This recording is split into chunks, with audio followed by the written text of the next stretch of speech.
ನೀನೇನಮ್ಮ ನೋಡ್ತಾ ಇದೀಯಾ? ನನ್ನ ಗಂಡ, ನನ್ನ ಮಗ, ನನ್ನ ಮಾವ ಎಲ್ರನ್ನೂ ನನ್ನ ವಿರುದ್ಧ ಎತ್ತು ಕಟ್ಟಿದಾಯ್ತಲ್ಲ. ಹೋಗು, ಖುಷಿ ಪಡು. ಅಮ್ಮ, ಇವಾಗ ಆಗಿದ್ರಲ್ಲಿ ನನ್ನ ತಪ್ಪೇನೂ ಇಲ್ಲಮ್ಮ. ಅಪ್ಪ ಹೀಗೆಲ್ಲ ಮಾಡಿದ್ದು ನಿಮಗೆ ಬೇಜಾರಾಯ್ತು ಅಂತ ನನಗೆ ಗೊತ್ತಿತ್ತು. ಅವ್ರ ಹತ್ರ ಮಾತಾಡಿ ನಾನು ಸರಿ ಮಾಡ್ತೀನಮ್ಮ. ಬರೀ ಮಾತಾಡೋದಲ್ಲ, ನಾಳೆ ಬೆಳಿಗ್ಗೆ ಹೊತ್ತಿಗೆ ಅವ್ರಿಗೆ ಮನೇಲಿ ಕಾಣಿಸ್ಕೋಬಾರ್ದು. ಅವ್ರೊಬ್ಬರಿಂದ ನಮ್ಮನೆ ಶಾಂತಿ ಎಲ್ಲ ಸರ್ವನಾಶ ಆಗ್ಬಿಡ್ಬೇಕಾ? ಇಲ್ಲಮ್ಮ, ನಮ್ಮ ಕಡೆಯವರಿಂದ ಈ ಮನೆ ಶಾಂತಿ ಹಾಳಾಗೋಕ್ಕೆ ನಾನು ಯಾವತ್ತೂ ಅವಕಾಶ ಮಾಡಿಕೊಡಲ್ಲ. ಹಾಗಾದ್ರೆ ಹೋಗು, ಈಗಲೇ ಮಾತಾಡು. ಏನೋ ಒಂದು ನೆಪ ಹೇಳಿ ಅವರನ್ನು ಈ ಮನೆಯಿಂದ ಕಳಿಸ್ಬಿಡು. ಅವ್ರ ಮಕ್ಕ ನೋಡ್ತಿದ್ರೆ ನನಗೆ ಬೆಂಕಿ ಹಾಕ್ದಾಗುತ್ತೆ. ಸರಿನಮ್ಮ, ಕಳಿಸ್ತೀನಿ.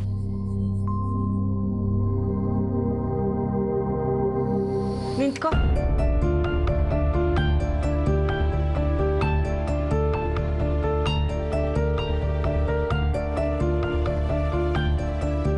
ಮಧ್ಯಾಹ್ನ ನಾನು ನಿನ್ನನ್ನು ಬೈದಿದ್ದ ವಿಷಯನ ಅಭಯ್ಗೆ ಹೇಳ್ಬಿಟ್ಯಾ?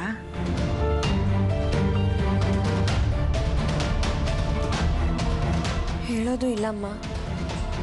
ನೀವು ಬೈದಿದ್ದು ನನಗೇನು ಬೇಜಾರಾಗಿಲ್ಲ. ನೀವು ನಿಮ್ಮ ಸಂಕಟನ ಆಚೆ ಹಾಕಿದ್ರಿ ಅಷ್ಟೇ. ಅದನ್ನು ಯಾವುದನ್ನು ನನ್ನ ಮನಸ್ಸಲ್ಲಿ ಇಟ್ಕೊಂಡಿಲ್ಲಮ್ಮ.